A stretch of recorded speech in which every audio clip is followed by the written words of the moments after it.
Essa é a Mônica Boletti, mentora dos relacionamentos magnéticos e... será que relacionamento é só amoroso? Vamos descobrir. Nessa live, mostramos como é possível ter um relacionamento magnético entre mãe e filhas e criar conexões profundas. Será que relacionamento magnético é só amoroso? Ou dá para ter um relacionamento magnético entre mãe e filho? Eu quero começar apresentando a Madu, que é minha filha 01, a Ana, minha filha 02, e dizendo que agora, depois de terapeuta e trabalhando na área de relacionamentos, passou um pouco daquele ódio que eu tinha quando a gente entra na terapia e todo mundo diz que tudo é culpa da mãe.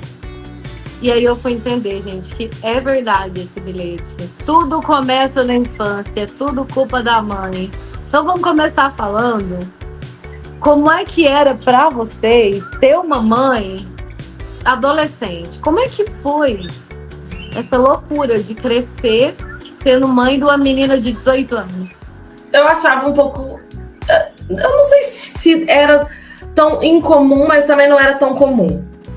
Era aquela coisa, eu tinha amigas que também tinham mais ou menos a mesma situação e também tinham amigas que eram... que viviam situações diferentes, que as mães eram mais velhas, às vezes não tanto, mas eram um pouco mais.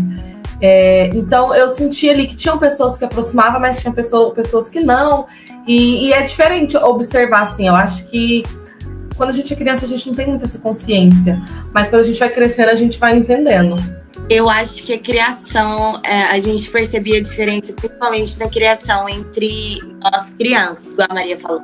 Quando criança, a gente acaba não percebendo muito, mas a gente vê o jeito diferente de cada pessoa. Algumas pessoas são... Eu acho que a gente percebia muito nesse jeito de ser. Algumas pessoas, elas acabavam sendo mais conservadoras, outras mais liberais. Então, nessas ideias que eu acho que a gente via a diferença entre ser filha de uma mãe adolescente e ter amigos que tinham pais mais velhos.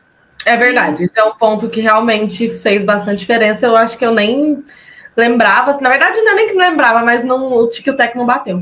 Mas era bem diferente mesmo. A gente tinha algumas ideias que eram para outras pessoas um pouco chocantes. Então a gente conseguia ver que tinha ali por trás alguma coisinha, sabe? Que não era uma coisa que a gente não estava sempre falando ali.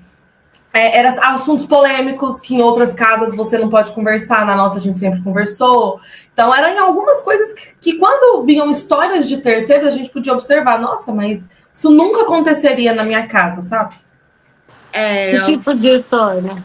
Natural, para os outros não era. Era tipo... Sim, acho que a gente conversar sobre assuntos mesmo.